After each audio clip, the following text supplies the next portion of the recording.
Guys, good morning.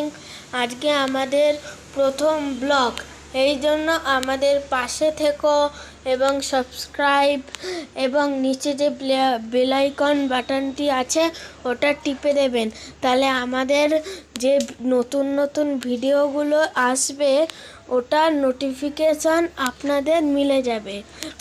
আর আমাদের ভরে ভরে কমেন্ট করবেন, ঠিক আছে? তো আজকের আমাদের ব্লগটা শুরু করি। আজকে আমরা দেখাবো হচ্ছে আজকের মেনু কি, ঠাম্মা কি রান্না করবে, তো এটা আমরা দেখাবো। এই দিকে আমি এখন দাঁড়িয়ে আছি, একটু আঁকছিলাম। তো এখানে আমার পরীক্ষার জন্য সব আঁকছিলাম, দেখতে পাচ্ছেন। তো ঠাম্মা এখন সাজছে